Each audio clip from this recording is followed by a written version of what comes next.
welcome to our virtual law legal analysis series. In today's episode, we will discuss the case of Republic v. Caguioa, GR number 168584. This landmark case was decided by the Supreme Court of the Philippines on October 15, 2007. Let's dive right into it. Facts. In 1992, Congress enacted Republic Act, R.A., number 7227 or the Basis Conversion and Development Act of 1992 which, among other things,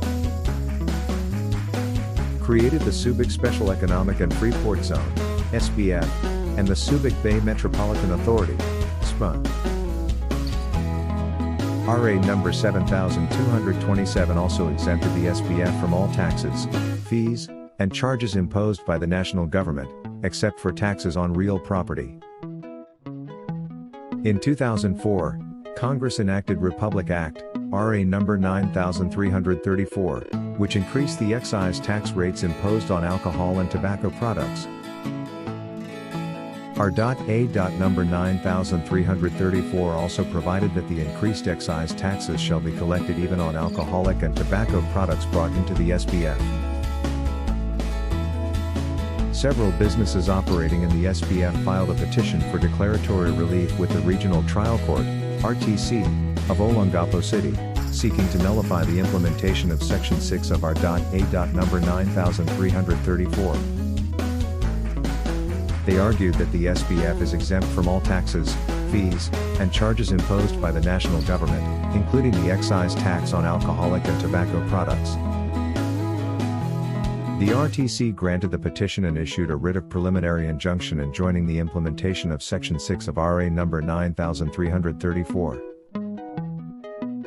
Issue: whether the SPF is exempt from the excise tax on alcoholic and tobacco products.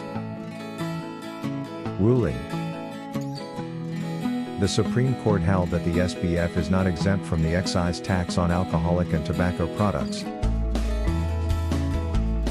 The court reasoned that the exemption from taxes granted to the SPF under R.A. number 7227 is not absolute.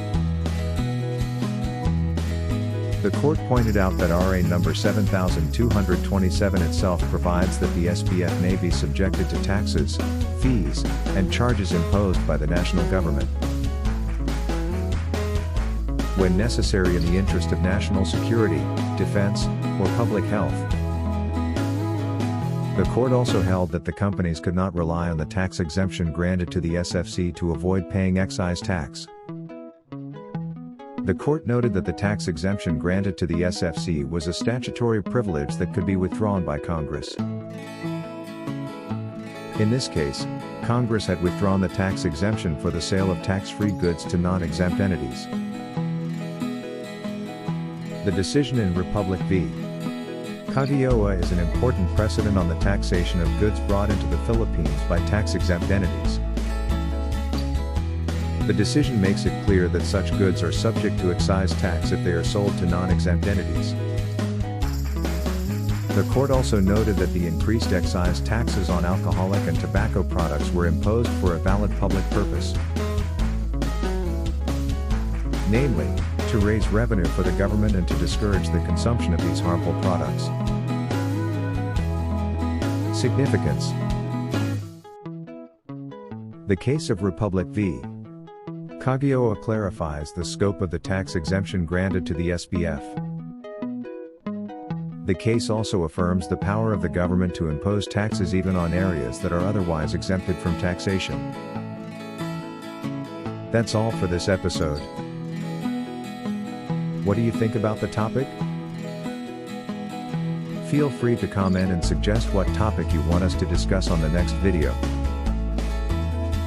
Stay tuned for more legal insights in our future episode. Remember, understanding the law helps us comprehend the intricacies of our legal system. See you next time. Like and subscribe.